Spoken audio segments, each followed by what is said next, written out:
3 그리고 4주의 일진사주 명리학 제1487강 시작하겠습니다. 자, 오늘은 양력으로 2022년 12월 2일이고요. 음력으로는 2022년 11월 9일입니다. 오늘 명식 이민년 신해월 기축일이 되겠고요. 일진은 기축이 되겠습니다.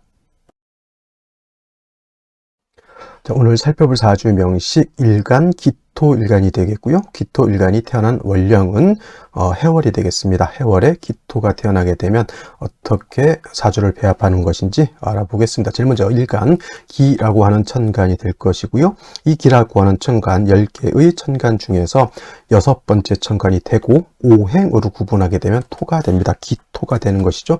토라고 하는 것 어저께 무토 설명할 때 말씀드렸던 것처럼 흙의 기운을 가지고 있는 것이다. 그리고 기토라고 하는 것을 다시 음양으로 구분하게 되면 음토가 되는 것이 바로 이 기토가 되는 것이고요.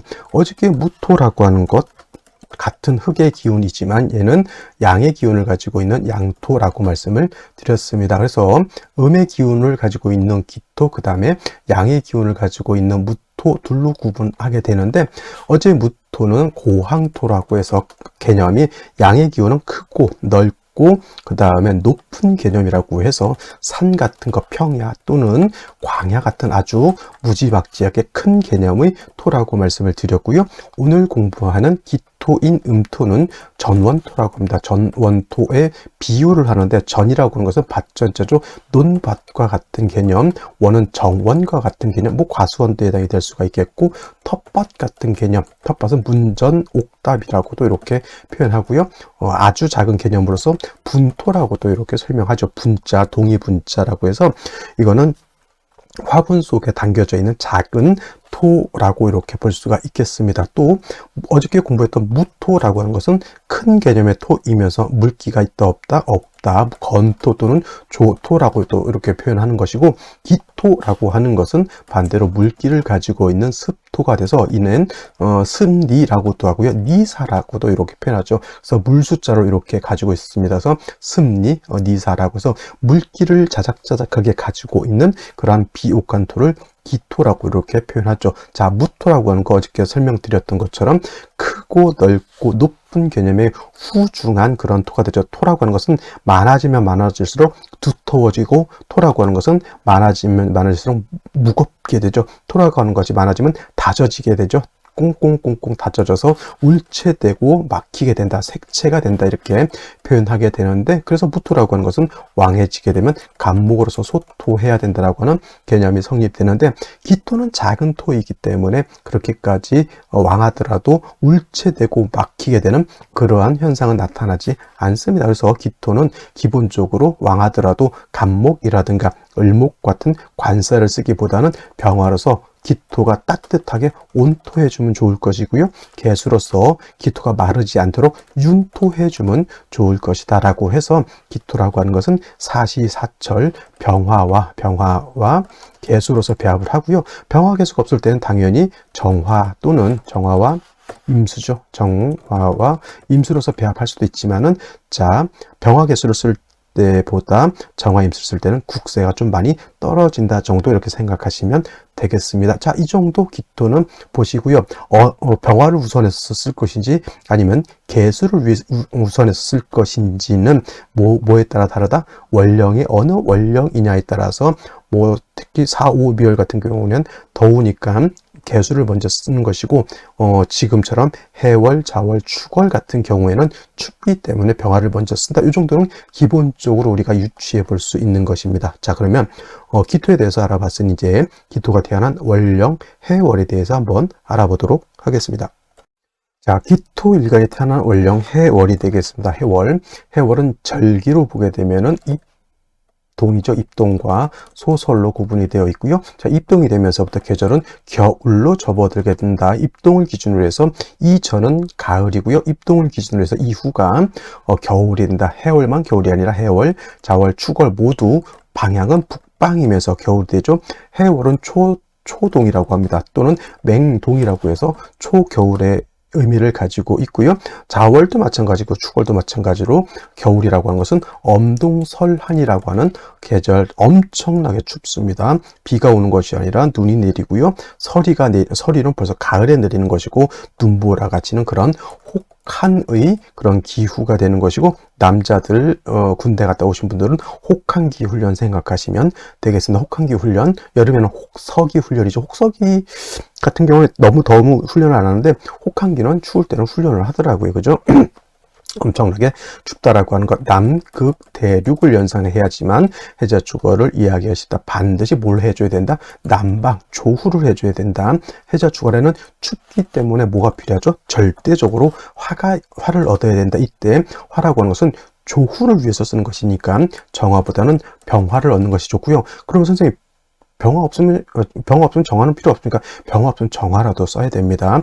태양이 있어서 따뜻하게 해주지 않으면 군불이라도 떼야 되고요. 장작이라도 떼야죠. 태양이 병화가 있어서 이렇게 병화는 태양과 같아서 태양이 이렇게 있어준 밤에는 어떻게 됩니까? 군불이라도 떼야 되는 것이죠. 그래서 병화 없으면 정화라도 있어주는 것이 필요하다라고 하는 것은 당연지사인데, 그래도 정화를 쓰는 것보다는 병화의 공력이 크다라고 하는 것. 그 다음에 해월, 자월, 축월은 북방이면서 수가 왕한 계절이다. 수왕절. 자, 수가 왕하다라고 하는 게, 수라고 하는 것은 물이죠. 제가 임숙에서 설명할 때 수라고 하는 것은 물도 되지만 뭐다? 냉기도 된다라고 말씀드렸죠. 얼음이 얼 정도의 냉기가 되기 때문에 특히나 해자축월에는 수가 많다라고 하는 뜻은 뭐냐면 더더욱 기온이 크게 밑으로 하강해서 기온이 영하 10도, 20도, 30도, 심하면 4, 50도, 60도까지도 떨어질 수 있는 그런 혹한의 계절을 제가 말씀드렸습니다. 그래서 남극 대륙을 연상하라고 하는 이유가 거기에 있고요. 해월 자체의 예를 들어서 겨울이기 때문에 기온이 떨어지는데 해월이 임수가 천간에 투출한다, 또는 개수가 천간에 투출하게 되면 그때는 기온이 더욱 더 떨어진다라고 이렇게 보시면 되겠습니다. 자, 해월은 초겨울이면서 수가 왕한 계절임에 반해서 어저께 무토할 때도 설명드렸지만 무토 또는 기토가 해월이 태어나게 되면 토는 해월이면 포태법으로 여기가 절지가 됩니다. 어떤 분들은 뭐 수토동궁을 해가지고 무토기토 해월에 태어나면 똑같이 임관지가 돼서 왕하다 이렇게 보시는 분들도 있는데, 그렇지 않고요. 토는 해월에 태어나게 되면 절지기 때문에 일간은 약하고 재성인 수가 많아진다라고 하는 것. 특히나 무토가 아닌 기토가 수가 많아지게 되면 수다 토붕이 될 수가 있죠. 또 기토 같은 경우는 사수동류도 될 수가 있기 때문에 특히나 기토가 해월에 태어서 물이 많아지는 것은 절대적으로 좋지 못하다. 사수동류, 수다토붕이 될 수 있겠다. 수다토붕이라고 하는 뜻은 물이 많으면 원래 토극수가 되죠. 토라고 하는 것이 수를 극하는 그런 관계가 있는데, 반대로 수가 많아지게 되면 오히려 수가 토를 갖다가 깎아서 무너뜨려 버릴 수 있다라고 하는 뜻이고, 같은 의미에서 사수동류라고 하는 것은 작은 모래 같은 기토는 물이 많아지게 되면 물에 휩쓸려서 쓸려 내려간다라고 하는 개념이라서 수다토붕, 사수동류라고 하는 이런 개념 잘 기억해 두셨으면 좋겠고요. 그래서 일단 중요한 것, 해월에 기토가 태어났다. 반드시 뭐는 있어줘야 된다? 화는 한 점 있어줘야 된다. 병화가 됐든 정화가 됐든 화는 한 점 있어줘야 되는 것이고요. 단 중요한 것, 해월은 수가 왕하지만 화토는 모두 약하기 때문에 병화를 얻게 되면, 병화는 지지로 인목이라든가 사화라든가 또는 오화 등이 있어서 병화가 뿌리를 얻는 것도 중요하다. 천간에 병화가 있는데 지지에 뿌리가 없으면 허상과 같습니다. 그리고 기토 또한 해월에 약하기 때문에 지지로 진술, 축, 미토 등의 뿌리를 얻을 수 있다라고 하면 이거는 금상첨화가 될 것이다. 이렇게 볼 수가 있겠습니다. 쭉 중요한 것, 해월에 기토는 병화가 없으면, 특히나 화가 없으면 무용지물이다. 기토가 얼어버리죠. 그러면 생기가 없는 그러한 것이 되는데, 쉽게 생각하면 시골에 텃밭이 있는데 겨울 같은 데도 하우스를 치고 거기다가 겨울에 딸기 같은 거를 키울 수 있는데 그냥 방치해두면 그냥 얼어버리죠. 그러면 그 땅은 겨울에는 내동 못 쓰게 되는 그러한 환경에 처해지게 되는 것이니, 화가 있느냐 없느냐에 따라서 기토는 그 부기 빈천이 크게 달라질 수 있다. 이렇게 생각하시고 오늘의 명식 살펴보도록 하겠습니다. 오늘의 명식을 다시 한번 살펴보도록 하겠습니다. 기토일간이 해월에 태어난 사주 명식이 되겠고요. 일간 기토에 대해서 알아봤고요. 월령 해월에 대해서 알아봤으니 일단 격국이라고 하는 거 살펴보도록 하겠습니다. 격국이라고 하는 것은 일간과 월령과의 관계를 살펴 사주 8글자가 어떻게 구성되어 있느냐를 놓고 보는 것인데, 오늘 일간 기토라고 하는 것은 음토가 될 것이고요.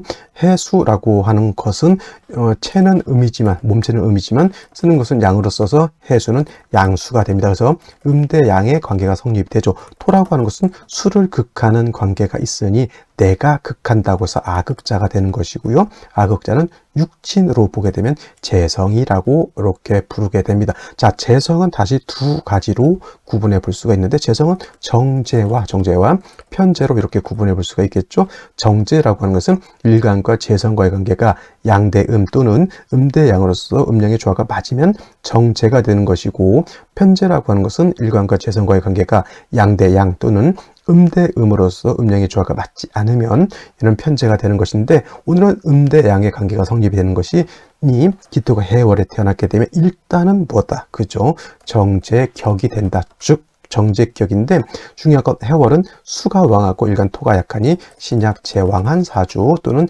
제다신 약한 그러한 사주가 되는 것이다. 이렇게 일단 격국을 살펴보고요. 그 다음에 해 안에는 지장간, 무토, 그 다음에 간목, 그리고 뭐가 있습니까? 임수, 봉기가 있습니다. 그래서 임수가 투출하게 되면 당연히 정제격의 제다신약한 사주가 되는 것인데, 만약에 해중에 있는 간목이 이렇게 투출될 수도 있습니다. 그러면 요거 가지고 격을 잡게 되는데, 기토 해월에 태는데 해중에 있는 간목이 투출하게 되면 이때는 정관격이 되는 것이고, 일간이 약하고 재관이 왕한 그런 사주가 됩니다. 선생님, 그러면 해중에 있는 무토는요? 무토는 투출되더라도 격과 용신으로 치용하지 않으니 마치 없는 것과 같고요. 만약에 간목도 투출되어 있는데 이렇게 임수까지 투출하게 되면 어떻게 합니까? 라고 하면 당연히 본기를 가지고 격을 잡습니다. 그래서 만약에 이렇게 투출되어 있으면 당연히 해중에 있는 이 본기를 격을 잡아서 정제격의 제다신약이 아니라 정제격의 요거는 재관이 왕한 그러한 사주, 오히려 제살로 봐도 상관이 없습니다. 재관태약이란 말을 보다는 제살태왕이라고 하는 그런 사주 국세가 되는 것이니, 제다신약보다 관성까지 같이 와가게 되면 오히려 일간이 약하면 그 재관을 모두 감당할 수 없기 때문에 좋지 못한 국세가 된다라고 보시면 되겠고요. 일단 오늘 같은 경우에는 임수가 투출되어 있으니 원한적인 뭐가 된다? 정제격의 제다신약한 사주가 되는 것이고, 제다신약이라고 하는 뜻은 일간이 약해서 왕한 재성을 감당할 수 없다라고 하는 것, 즉 일간이 약한 것을 도와줘야 되고, 또 해월에 춥기 때문에 그 추운 것을 따뜻하게 보온해 줘야 된다. 두 가지를 한꺼번에 할 수 있는 것은 역시나 화를 얻는 것이 가장 중요하고, 그 화 중에서는 평화를 얻는 것이 중요하다라고 볼 수가 있는데, 월간에 보게 되면 신금이라고 하는 것이 이렇게 투출되어 있습니다. 신금은 어저께도 말씀드렸지만 가제는 개편이라고, 이 신금은 약한 기토의 기운을 뺏어서 수를 생해지는 역할을 하는 것이니, 신금은 기토 입장에서 좋은 것이다, 나쁜 것이다, 좋지 못한 것이다. 연지의 인목이라고 해서 이거는 인해한목이 되죠. 인해한목이 돼서 제다신약인데 목까지 왕해지게 되면 이거는 재간이 왕해진다. 선생님, 정관이니까 좋은 거 아닙니까? 일간이 약할 때는 정관도 마치 칠살과 같이 작용한다라고 해서 이거는 일간이 약하기 때문에 뭐 식신, 재성, 관성 모두 감당할 수가 없죠. 다행히 이제 인중 안에는 병화가 있기 때문에 조금 조후는 할 수 있을지는 모르겠지만, 인중 병화만 가지고는 조후는 좀 미흡하고요. 그래도 좀 일지의 축토라고 하는 것이 있어서 일간 자체가 뿌리는 둘 수 있다라고 하는 점은 나쁘지 않으나, 역시나 이 신금도 축에 뿌리를 둬서 이 기축 일간만 일주만 넣고 보면 간여지동이라 안 좋게 볼 수 있겠지만, 그래도 이 상태에서 기토가 축에 뿌리를 둘 수 있다라고 하는 것은 나쁘지 않다. 그러면 뭐가 필요하다? 조후다. 반드시 생시에서는 화를 얻는 것이 급선무가 된다. 이렇게 보시면 되겠습니다. 자, 그러면 생시를 보도록 하겠습니다. 생시, 제일 먼저 갑자시를 보도록 하죠. 갑자시가 되면 간목이 투출되는 것도 기토 입장에서는 좋지 못하고요.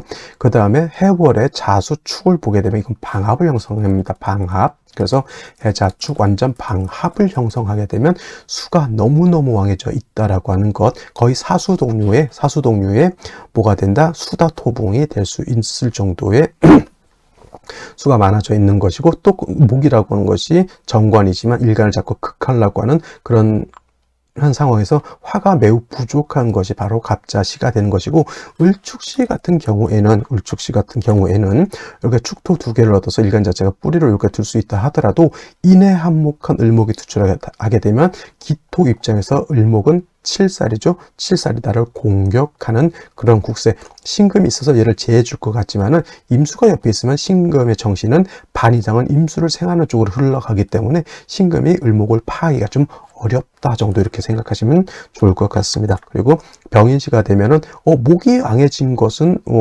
인시를 받기 때문에 목이 좀 왕해지긴 했는데 핵심은 어디에 있다?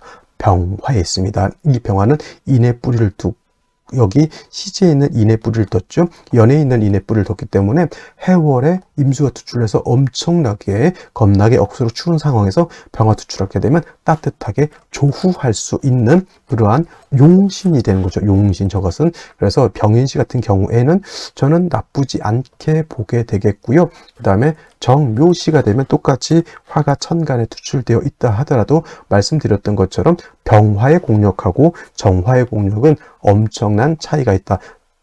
예를 들면 정묘시에 태어나서 화의 공력이 손난로 정도라고 하면 병인시의 화의 공력은 낮에 태양이 뜬 것과 같다 이렇게 생각하시면 좋을 것 같습니다. 그래서 같은 병화 정화지만 병인시가 좋은 것이지 정묘시는 물론 갑자시보다는 정묘시가 더 좋을 수는 있겠지만, 그래서 이렇게 생각해 보시면 좋겠고요. 무진시 같은 경우에는 일간 자체가 이렇게 되면은 약하지 않습니다. 기토가 축의 뿌리를 뒀죠. 진의 뿌리를 뒀죠. 무토가 임수를 이렇게 제할 수 있다 정도 생각하시면 좋을 것 같고요. 단 조후가 부족하다라고 하는 것 생각하시면 되겠습니다. 경호시 한 번만 더 보도록 하겠습니다.